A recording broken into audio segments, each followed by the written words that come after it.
সকল উচ্চ মাধ্যমিক পরীক্ষার্থীরা তোমাদেরকে সকলকে শুভেচ্ছা। আজকের এই ভিডিওতে আমার হাতে এই মুহূর্তে রয়েছে তোমাদের বাংলা পরীক্ষার প্রশ্নপত্র। এই মুহূর্তে তোমরা কিন্তু পরীক্ষা দিয়ে আসলে। তো বন্ধুরা, তোমাদের আজকের এই ভিডিওতে তোমাদের বাংলা বিষয়ের প্রশ্নপত্র সমাধান নিয়ে আজকের ভিডিও। এবং আদৌ কি এখানে আমাদের ভারত এক্সক্লুসিভ ইউটিউব চ্যানেলে তোমাদের সাজেশন নেই, আদৌ কি প্রশ্ন কমন আসে অবশ্যই কিন্তু জানিয়ে দেবো। তার আগে তোমাদের কিন্তু প্রশ্নের কিন্তু সমাধান তোমাদেরকে প্রথমে সমাধান করে দেবো অবশ্যই। কিন্তু দেখো এমসিকিউ, দেখো কি কি প্রশ্ন আসছে এবার। দেখো এখান থেকে দেখো তোমাদের 18টি প্রশ্ন থাকে, ঠিক আছে। দেখো এমসিকিউ, সংসারে নাকি প্রথম থেকে প্রশ্ন দেখো, সংসারে তার নাকি মন নেই। এখানে যার কথা বলা হয়েছে সে হলো নিখিল। 2 থেকে প্রশ্ন দেখো, সকলে এক কথাই বলে, সকলে যে কথা বলে তা হলো, এখানে হবে সেই একই ভাগ্যের কথা দুঃখের কাহিনী। 3 থেকে প্রশ্ন দেখো, আর বৃষ্টির সঙ্গে বাতাস জোরালো হলে তারা বলে ফাপি। 4 থেকে প্রশ্নটি দেখো, তা সে অন্য 1000 মাইল দূরে থাক আর তালা লাগানো গুদামেই থাক।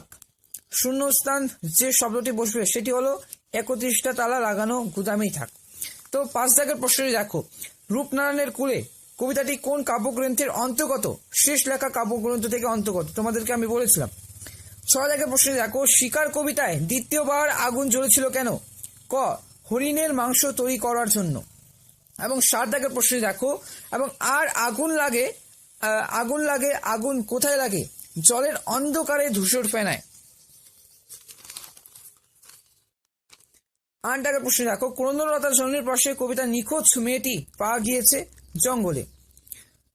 9 থেকে প্রশ্ন দেখো, বহুদিন কাটিনি দিন শূন্য স্থানে যে শব্দটি বসবে সেটি হলো জঙ্গলে। এবং 10 থেকে প্রশ্ন দেখো, দেখো আরে সব সময়ে কি এস্থেটিক দিক দেখলেই চলে, উক্তিটি কার? এখানে উক্তিটি হবে নেপথ্যের হারমোনিয়াম বাদক। 11 থেকে প্রশ্ন দেখো, 11 থেকে প্রশ্নটি কিন্তু খুবই গুরুত্বপূর্ণ। দেখো, রাজা রথারোহণম নাট্যটি কথাটির অর্থ হলো, এখানে কথার অর্থ কি? এখানে কথার অর্থ হবে খ অপশনটি, রাজা রথে আরোহণ করার ভঙ্গি করলেন। তোমাদের 12 থেকে প্রশ্ন দেখো, নানা রঙের দিন নাটকে মাঝরাতে রজনীকান্ত যার পোশাক পরেছিলেন তিনি হলেন দিলদার। সেটি হবে দিলদার, ঠিক আছে, ক অপশনটি হবে। এখন তোমাদের কিন্তু 13 থেকে প্রশ্নটি দেখো, এই কথাটি মালিকের কানে তুলবেন না চাট্টুজ্যমশাই, কথাটি হলো রোজ লুকিয়ে গ্রিন রুমে ঘুমনের কথা। 14 থেকে প্রশ্ন দেখো, জয় তননে ঠাসা, এখানে যে জায়গার কথা বলা হয়েছে সেটি হলো মোহনী এবং মোহনীয় রোম। 15 থেকে প্রশ্ন দেখো, জল পানের আশায় মর্দানাকে কতবার পাহাড়ের চূড়ায় উঠতে হয়েছিল? এখানে হবে 3 বার। এবং 16 থেকে প্রশ্নের দেখো, প্রশ্নটি দেখো, বাক্যের অবহিত উপাদান বিশ্লেষণের কথা কে বলেছিলেন? এখানে হবে ব্লুমফিল্ড। দেখো 17 থেকে প্রশ্নটি, ওয়ালা প্রত্যয়টি হলো, এখানে ওয়ালা বলতে মানে বাঁশিওয়ালা, তোমরা পড়েছো হয়তো পরাধীন রূপমূলের উদাহরণ, ঠিক আছে, আবিধানিক পরাধীন রূপমূল। তো ওয়ালা প্রত্যয়টি হলো কিন্তু পরাধীন রূপমূল। দেখো 18 থেকে প্রশ্নটি দেখো, মধ্যযুগের সন্তগণ নামে পরিচিত যে বিরাটাকার ভিত্তি চিত্রটির স্রষ্টা হলেন, এখানে হবে বিনোদ বিহারী মুখোপাধ্যায়। এখন তোমাদের কিন্তু প্রশ্ন হচ্ছে 19 থেকে প্রশ্নটি দেখো, নবজীবনের গান কার রচনা? নবজীবনের গান রচনা করেন জ্যোতিরিন্দ্র মৈত্র। এবং তোমাদের কিন্তু 15 থেকে প্রশ্নটি, ইন্ডিয়ান স্ট্যাটিস্টিক্যাল ইনস্টিটিউট কে প্রতিষ্ঠা করেন? প্রশান্ত চন্দ্র এবং মোহালান বিশ। কুস্তি খেলার একটি প্যাচের নাম কি? ঢাক। অযান্ত্রিক চলচ্চিত্রের পরিচালক হলেন হৃত্বিক ঘটক। এখন এসেকেও আমরা চলে যাব। দেখো, বুড়ো কর্তা মারা যাওয়ার পর বড় পিসিমা সেই মৃত্যুর জন্য কাকে দোষারোপ করেছেন? তোমাদেরকে আমি বারবার বলেছিলাম ফাঁদ গল্পটি তোমরা খুঁটিয়ে পড়বে, অজানা লাইন দিয়ে কিন্তু প্রশ্ন আসতে পারে, সেই তেমনই হয়েছে, ঠিক আছে। এ অন্যায় নয়, অত্যাচার নয়, বক্তা কাকে অন্যায় এবং অত্যাচার বলেছেন? 3 থেকে প্রশ্ন দেখো, সেখানেই গড়ে উঠেছে একটা ছোট্ট বাজার, বাজারের কি কি জিনিসের দোকান আছে অথবা দিয়ে প্রশ্ন দেখো, তোমাদেরকে এইগুলো প্রশ্ন তো আমি বলেছিলাম। তারপরে দেখা গেল এক অদ্ভুত দৃশ্যটা কি? 4 থেকে প্রশ্ন দেখো, অলস সূর্য কোথায় কি একে দেয়? 5 দাগের প্রশ্ন দেখো, কঠিনেরে ভালোবাসলাম, কবি কেন কঠিনেরে ভালোবাসেন, এগুলো প্রশ্ন তোমাদেরকে আমি দিয়েছি, ঠিক আছে, তোমাদেরকে আমি বলেছি, বারবার বলেছি এবং গতকাল কিন্তু লাইভেও বলেছি। 6 দাগের প্রশ্ন দেখো, নিহত ভাইয়ের শবদেহ দেখে কিরূপ প্রতিক্রিয়া জাগা উচিত বলে কবি মনে করেন। অথবা দিয়ে প্রশ্নটি আসে, দেখো অথবা দিয়ে প্রশ্নটি, নদীর জল মচকা ফুলের পাপড়ির মতো লাল হয়ে গেল কেন। দেখো 7 দাগের প্রশ্নটি, এই রে পুলিশ আসছে, এবার লাগলো ঝঞ্ঝাট, পুলিশ আসছিল কেন। তো বন্ধুরা এখান থেকে তোমাদের কিন্তু এখানে অথবা দেওয়া উচিত, ঠিক আছে, এখানে অথবা দেওয়া না কারণে কিন্তু তোমরা অবশ্যই এখানে অনার্সে 2 নম্বর পেয়ে যাবে। দেখো 8 দাগের প্রশ্নটি, কাম অন কুইক, মোহাম্মদের ক্যাচটা দাও তো, কে মোহাম্মদের ক্যাচ কখন দিয়েছিলেন। দেখো 9 দাগের প্রশ্নটি, তাকে সামনের পাথরটা তুলতে বললেন, পাথরটা তোলার পর কি দেখা গিয়েছিল। দেখো ভাষার সৃষ্টি ও প্রয়োগের মস্তিষ্কের কোন গলার্ধ বিশেষ ভূমিকা গ্রহণ করে এবং রূপতত্ত্বিক ভিত্তি বলতে কি বোঝায়। এবং তোমাদের 17 দাগের প্রশ্নটি দেখো, 12 দাগের প্রশ্নটি দেখো, ধাতুর সঙ্গে যে প্রত্যয় বসে তার নাম কি। এখন চলে যাবো আমরা বড় প্রশ্নে। দেখো বড় প্রশ্ন থেকে তোমাদের কিন্তু সবই কমন রয়েছে। দেখো কিভাবে কমন রয়েছে, দেখো এভাবে দেশের লোককে বাঁচানো যায় না। দেখো এই প্রশ্নটি আমি কিন্তু পিডিএফ সহকারে দেখে দিয়েছি। নিখিল ভাবছিল বন্ধুকে বুঝিয়ে বলবে, এভাবে দেশের লোককে বাঁচানো যায় না। দেখো এই প্রশ্নটি তোমাদেরকে বলেছিলাম, ঠিক আছে, হুবহু কিন্তু প্রশ্ন চলে আসছে। দেখো তোমাদেরকে আমি বলেছিলাম ভাত গল্প থেকে তোমরা পাঠ্য বইটি ভালো মতো খুঁটে পড়বে, অজানা লাইন দিয়ে প্রশ্ন আসতে পারে। দেখো বাসিনী এনেছে বাদায় থাকে, অথচ ভাতের যে ঐঙ্ক এতখানি, বাসিনী কে, সে কাকে কি জন্য এনেছে, উদ্দিষ্ট ব্যক্তির ভাতের ঐঙ্কা এবং আহিংকে এতখানি কেন। তোমরা দেখো এই অ্যান্সার, এই প্রশ্নের এই যে তোমাদের দাগের প্রশ্নটি তোমার আর এই দাগের প্রশ্নটি, দেখো বাসিনীর চরিত্রটি তোমরা যদি ভালো মতো লেখো এখান থেকে এখানে তোমরা উত্তরটি করতে পারো, ঠিক আছে, বাসিনীর চরিত্রটা পড়লে কিন্তু তোমরা করতে পারতে। তো অবশ্যই কিন্তু তোমাদের বাসিনীর চরিত্র এবং তার সাথে যে ভাতের গন্ধে তাকে উতলা করে তোলে উৎসবকে, সেই উত্তরটি কিন্তু রয়েছে, ঠিক আছে, এবং প্রয়োগ করলে কিন্তু প্রশ্ন কমন রয়েছে। কিন্তু তোমাদের কিন্তু এই প্রশ্নটি তোমাদের কিন্তু ঘুরিয়ে ফিরে হয়েছে, ঠিক আছে।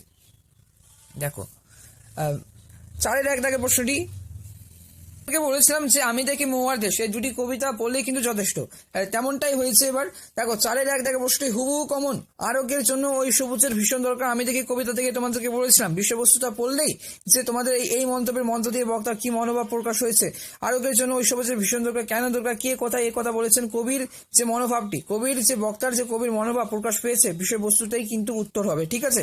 তোমাদেরকে বারবার করে বলেছিলাম মহুয়ার দেশ, আমি দেখি তোমরা যদি একটি ভালো মতো পড়ো এখান থেকে কমন পাবে, আমি দেখি যারা পড়েছো তারা লাভবান হয়েছো, ঠিক আছে। তোমাদেরকে বলেছিলাম যে প্রশ্ন পড়ে গেছো কিন্তু উত্তরগুলো ভালো মতো দেখো, এবং তোমাদেরকে আমি গতকাল লাইভেও কিন্তু বলেছি। এখানে দেখো 4-এর 2 দাগের প্রশ্নটি, মাঝে মাঝে শুনি, এখানে কিন্তু একটা প্রশ্ন ঘুরিয়ে এসেছে কিন্তু হুবহু প্রশ্ন কিন্তু কমন। দেখো এখানে অসহ্য নিবিড় অন্ধকারে মাঝে মাঝে শুনি, বক্তা কে, তিনি কি শুনতে পান, তিনি যা শুনতে পান তা তার মনে কি প্রভাব ফেলে, খুবই গুরুত্বপূর্ণ। তোমাদেরকে বলেছিলাম এই প্রশ্নটি আসার সম্ভাবনা প্রবল, এই প্রশ্নটা কিন্তু হুবহু চলে আসে। এখান থেকে তোমাদের কিন্তু অবশ্যই 100% কমন, গল্প কবিতা থেকে তোমাদের কিন্তু কমন চলে আসে, ঠিক আছে। এখানে তোমাদেরকে একটু কঠিন, এই প্রশ্নটি একটু কিন্তু তোমাদের ঘুরে ফিরে হয়েছে, ঠিক আছে। দেখো এবার নিশ্চয়ই লোকেরা খুব হাসি পাবে, লোকেরা যাতে হাসি পায় সেজন্য বিভাব নাটকের যে কুলিশবরা, তোমাদেরকে বলেছিলাম কুলিশবরা কি কি চেষ্টা করেছিলেন নাটকের, বিভাব নাটকের হাসির উদ্রেকে শেষ পর্যন্ত তারা ব্যর্থ হলেন কেন, খুবই গুরুত্বপূর্ণ এবং হুবহু কমন। নানা রঙের দিন থেকে এই নাটক থেকে তোমাদের এখানে বলেছিলাম যে তোমাদের নাট্যাভিনয় একটি পবিত্র শিল্প, তারা সব গাধা বক্তা কে, তিনি কখন এবং কেন এরকম সিদ্ধান্তে পৌঁছেছিলেন, নিচের ভাষায় লেখো। এই প্রশ্নটি তোমাদের কিন্তু কমন বলেছিলাম, ঠিক আছে, এবং তোমাদের এই প্রশ্নটি তোমাদের 100% কমন, 100% কিন্তু কমন চলে আসছে। এখন তোমাদের অলৌকিক গল্প থেকে, দেখো অলৌকিক গল্প থেকে তোমাদের কিন্তু বলেছিলাম গল্পটা মনে পড়লে হাসি পেত। কোন গল্পের কথা বলা হয়েছে, এই যে তোমাদের গুরু নানকের হাতের ছাপ এতে আজও লেগে আছে, এই প্রশ্নের উত্তরটি হবে, ঠিক আছে। এই প্রশ্নটা কিন্তু খুবই গুরুত্বপূর্ণ এবং এই প্রশ্নটি তোমাদের কিন্তু আমি দিইনি, কে জিতেছিল একলা, সে মানে দিয়েছিলাম যিনি বলতে আমি ভুল বললাম, দিয়েছিলাম একলাই বলতে কি, একলাই তোমাদেরকে আমি বলেছিলাম একলাই কি প্রশ্ন কিন্তু দিয়েছিলাম তোমাদের। তোমরা অবশ্যই সেগুলো যদি না দেখো থাকো আমার কিছু করার নেই, কিন্তু তোমরা অবশ্যই এই কমন পেয়েছে, এখান থেকে তোমরা কিন্তু দুটি কমন পেয়েছো, হুবহু কমন। একলাই কি তোমাদেরকে আমি বলেছিলাম, একলাই কে, একলাই সে, কে কোন প্রসঙ্গে প্রশ্ন করেছেন, উত্থাপিত প্রশ্নগুলি তাৎপর্য ব্যাখ্যা করো। এখান থেকে পড়তে জানে এমন এক মুচড়ে গল্প কিন্তু তোমাদেরকে আমি বলেছিলাম, একলাইকে তোমাদের আমি বলেছিলাম। এবং 7 থেকে প্রশ্ন দেখো, 50-এর আকারের এক সকাল, সেই সকাল লেখক যে দৃশ্য দেখেছিলেন তার বর্ণনা করো।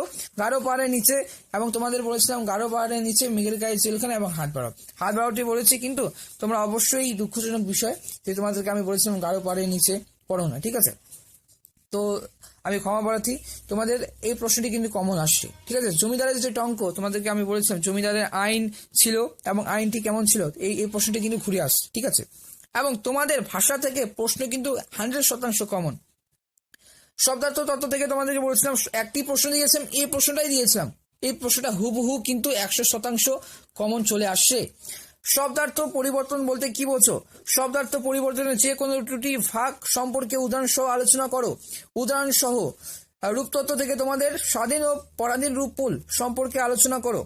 জটিল রূপমূলের একটি উদাহরণ দাও। খুবই গুরুত্বপূর্ণ বলেছিলাম, এখান থেকে প্রশ্ন কমন আসছে এবং এখান থেকে তোমাদের কিন্তু একটি কমন আসছে।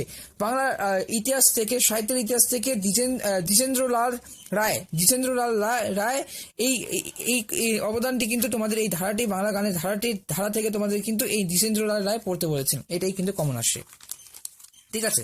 তাছাড়া এখান থেকে কিন্তু কমন আসেনি, ঠিক আছে, তোমরা দেখতে পারো। এবং তোমাদেরকে আমি বলেছিলাম যে বিজ্ঞানে জীবনের বিজ্ঞান, ঠিক আছে, বা পরিবেশের ভূমিকা, তোমাদেরকে আমি বলেছিলাম মানব জীবনে পরিবেশের প্রভাব, একই প্রশ্নের উত্তর হবে, ঠিক আছে, একই মানে প্রবন্ধ রচনা উত্তর। এবং শিশু শ্রমের বিলোপ, এই প্রশ্নটি এই যে তোমাদের বিতর্কমূলক না, এটা তোমাদের বিষয়ের প্রবেশ গবেষণা, তোমাদের বিষয়ের গভীরে প্রবেশ, কিন্তু এই যে রচনা থেকে তোমাদের এই প্রশ্নটি তোমাদের আমি বলিনি, ঠিক আছে। এখন তোমাদেরকে বলেছিলাম যে মোবাইলের চলভাষের, ঠিক আছে, মোবাইলের তোমাদেরকে বলেছিলাম ইন্টারনেট এবং মোবাইল, তোমরা একই কিন্তু পড়তে বলেছিলাম। পড়াশোনা ও লেখালেখির ক্ষেত্রে অবশ্যই কিন্তু উত্তরটি কিন্তু একই হবে। এখান থেকে কিন্তু প্রশ্ন কমন আসেনি। তো তোমাদেরকে বলেছিলাম যে মিনালসন থেকে তোমাদের আমি বলিনি। এবং এখান থেকে তোমাদের একটা টিপস বলেছিলাম যে এই যে প্রবন্ধ রচনা, তুমি এখান থেকে এইটাই যদি তুমি ভালো করে লিখে আসতে পারো, এটাই যদি তুমি ভালো মতো ব্যাখ্যা করে আসতে পারো, তুমি অনায়াসেই 6 থেকে 7 নম্বর অবশ্যই তুলে নিতে পারবে। তো এই ছিল আজকের ভিডিও, অবশ্যই কিন্তু তোমাদের পরীক্ষা ভালো হয়েছে। তো এই ছিল আজকের ভিডিওটি যদি ভালো লেগে থাকে অবশ্যই লাইক করবে, চ্যানেল নতুন হয়ে থাকলে চ্যানেলটিকে অবশ্যই সাবস্ক্রাইব করবে। ধন্যবাদ।